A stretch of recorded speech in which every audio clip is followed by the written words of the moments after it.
I turned from my father's grave, my heels sinking into the soft earth as I made for the sanctuary of my car. I'd wait there, alone, invisible, until this miserable affair was over. I was halfway out of the gravesite when chaos ensued. 1 minute, a somber afternoon pierced only by muffled sobs. The next, a nightmare of snarls and screams as rogues poured from the tree line like shadows given teeth. Daniel. His name was a prayer on my lips as I whirled back, scanning the chaos. My brother's massive brown wolf stood guard over our mother, his fangs dripping crimson. Across the clearing, Kieran's midnight black form circled Celeste-of course. No one looked my way. No one remembered the wolfless daughter, the defective mate, the easy target. The rogues noticed. Yellow eyes locked onto me as gaunt forms slunk closer, nostrils flaring at the scent of my fear. Daniel, my scream tore through the cacophony. Where was he? Who? A crushing weight slammed into my back, claws tearing across my skin. I hit the ground hard, the world tilting as I scrambled backward. Above me, an emaciated rogue wolf loomed, rancid drool splattering my cheeks as it snarled. This was it. After everything, I'd die on my knees in the dirt. My gaze darted desperately through the fray. My shoulder was on fire, hot, thick liquid trickling down my back, but all that mattered was Daniel. Please, I silently begged whatever deity was listening, just let me see him one last time. The rogue lunged. Just before he bit my head off, a black blur intercepted midair, the sickening crunch of bones echoing as the attacking wolf was hurled aside. Towering over me, hackles raised and fangs bared, stood a massive black wolf I'd never seen before. Kieran's POV.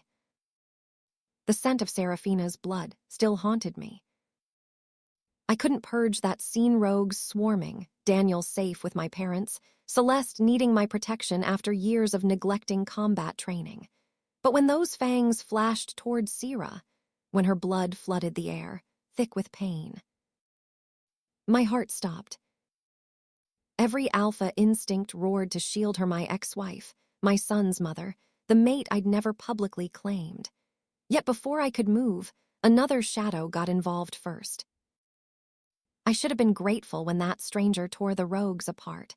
Should have thanked the moon when he saved Sera's life before it was too late. But watching him shift back, cradling her against his bare chest, a snarl ripped from my throat before I could choke it back.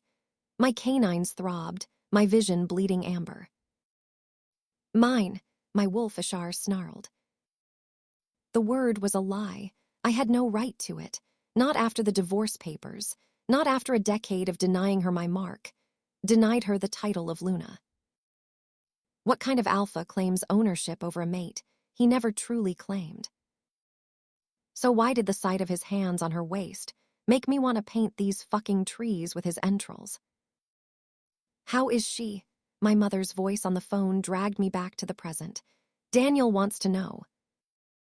I glanced at the closed door of the treatment room in the ER in front of me, a cocktail of unfamiliar emotions stirring in my stomach. How was she? I didn't know.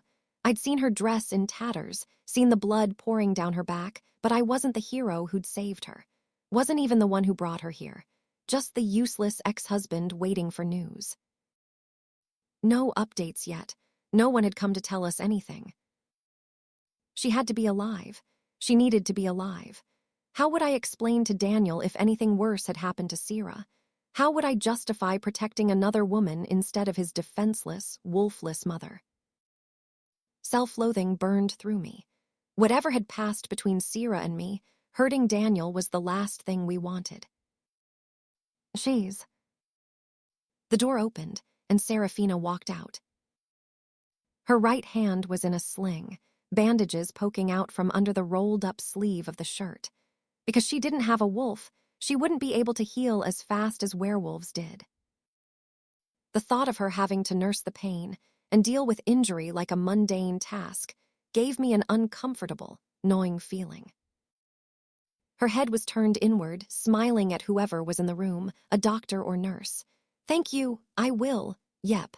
Then she turned and our eyes met. I'd always thought Seraphina had beautiful ice flecks of green swirling and blue, like fish in a cerulean sea.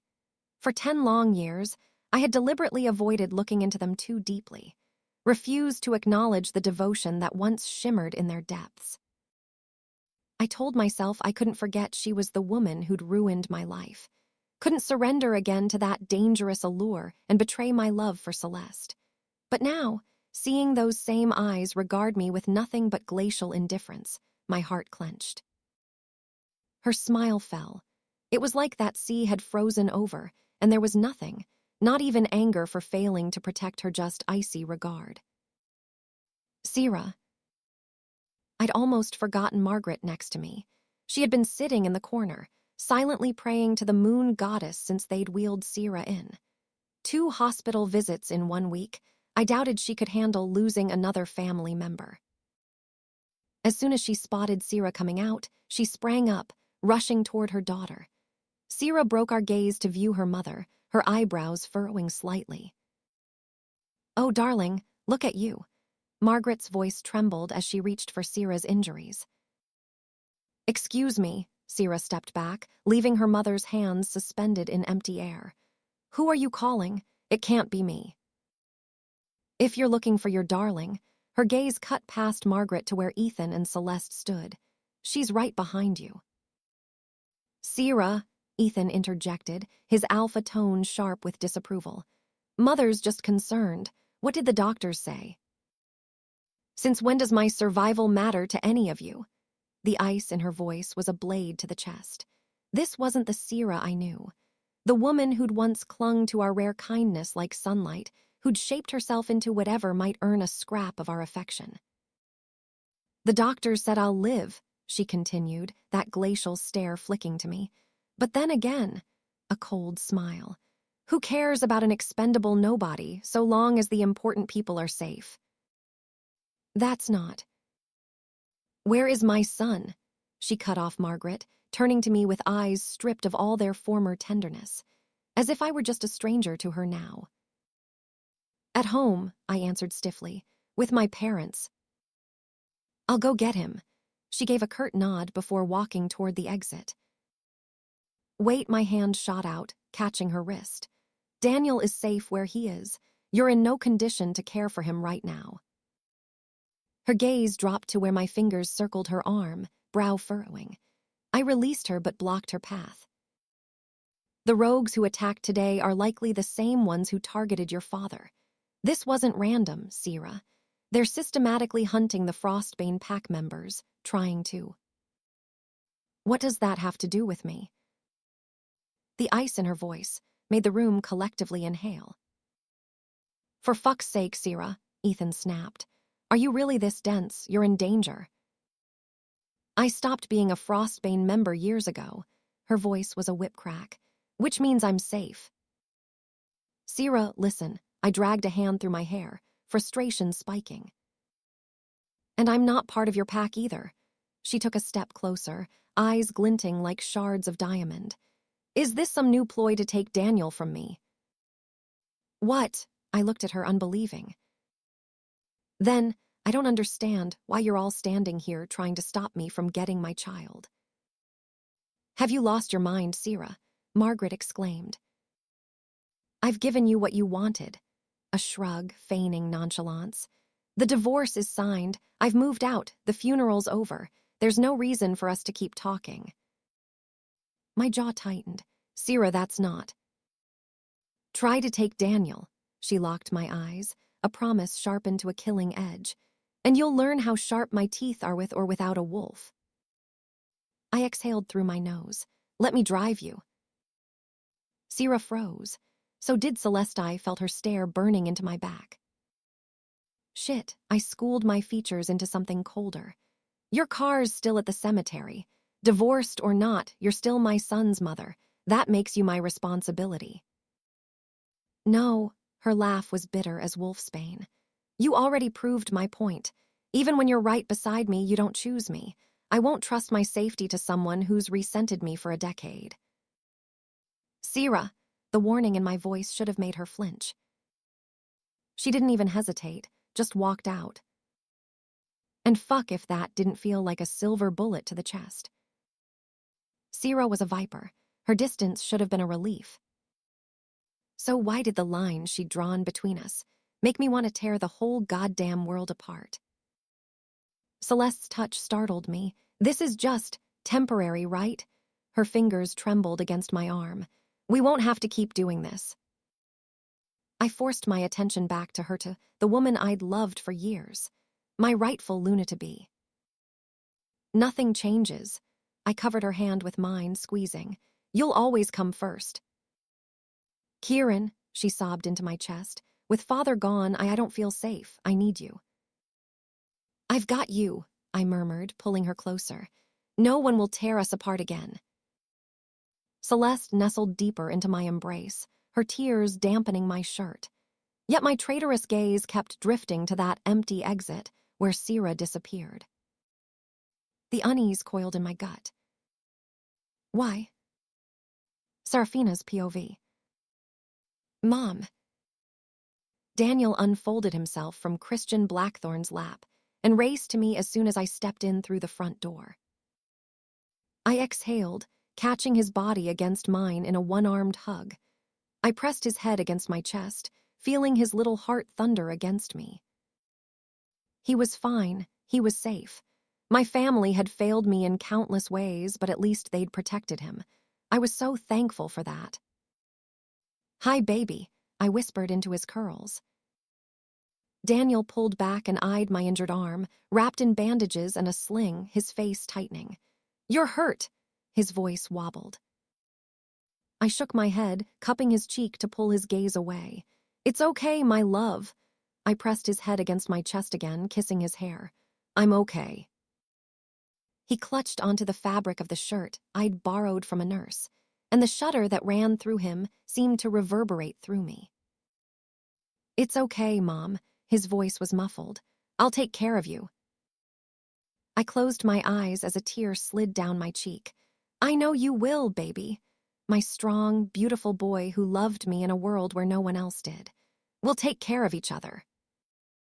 Is this how you conduct yourself? Leona's voice sliced through the moment, entering my home without so much as an acknowledgement. I looked up.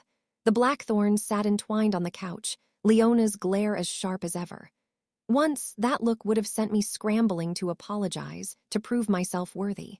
Yet now, looking between Leona and Christian, I waited for that pathetic part of me that always sought their validation to flare up. But nothing. No fear, no anger, just hollow acceptance. The chaos of today had changed something. It felt like a switch had been flipped inside me and I just didn't care anymore. This family had drained me dry, and I was done bleeding for them. I ruffled Daniel's curls. Go say goodbye to your grandparents, hun, I said, my voice steady. Daniel's arms reluctantly dropped from around my waist, and he moved to Leona and Christian. I tried not to notice how Christian's arms circled Leona's waist, how natural their affection was. A lifetime ago, I'd foolishly dreamed Kieran might one day hold me like that. The memory almost made me laugh. After Daniel had hugged his grandparents, I took his hand and walked out of the house wordlessly and... Speaking of sights that stung my eyes, Kieran's familiar black G-Wagon was in the driveway. He was at the passenger side, and I watched as he grabbed Celeste's tiny waist and helped her out of the car. Bracing her hands on his shoulder, she looked up at him with adoration, and he looked at her with a tenderness he'd never once shown me. I waited for jealousy and bitterness to pull in my belly, but again, that nothing feeling, just a dull ache behind my eyes. Is she why? Daniel's quiet voice stopped me cold. I turned to see my son staring ahead at Kieran and Celeste stonily, his dark eyes narrowed. Is she the reason why Dad is leaving us? I inhaled sharply. Celeste had left before Daniel was born, and he'd never met her. I wondered if any of my parents had told him about his aunt, the one whose man his mother allegedly stole. At that moment, Kieran and Celeste saw us. A muscle ticked in his jaw, and his hand dropped from around her waist. A brief expression crossed Kieran's face, and I must have been hallucinating from my painkillers because it looked a little bit like guilt. I remembered the question I'd asked Kieran when he dropped the divorce bomb. "It's because of Celeste, isn't it?" "No," he'd lied. "Of course not." I forced a smile, cupping Daniel's chin. "No, baby," I lied, my voice too bright. "Of course not." The words tasted like ash. I hated lying to my son, but even more than that, I hated the idea of him getting hurt in any way. Whatever rocky relationship Kieran and I had was between both of us. I didn't want to expose Daniel to any unnecessary drama. Daniel's shoulders relaxed. He believed me for now. "Come on." I took his hand, steering us away. Out of the corner of my eye, I saw Daniel lift his hand in a small wave to Kieran. I kept walking, but the weight of someone's gaze burned between my shoulder blades. Hot enough to scar. "Are you okay, Mom?"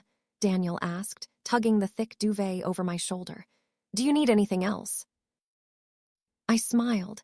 He'd meant it when he said he'd take care of me opening doors, helping me take an awkward, clothed towel bath, and even putting a bowl of mac and cheese in the microwave. It was cold in the middle, but I devoured the whole thing like it had 5 Michelin stars. "Just one more thing." I pulled the duvet open, patting the space beside me. Daniel grinned and, with a half-hearted eye roll, climbed in. We hardly ever slept in the same bed anymore on account of Daniel being way too old for cuddling. As far as I was concerned, such a thing wasn't possible. As long as I was alive, he was my baby and would always be the perfect age and size for cuddling.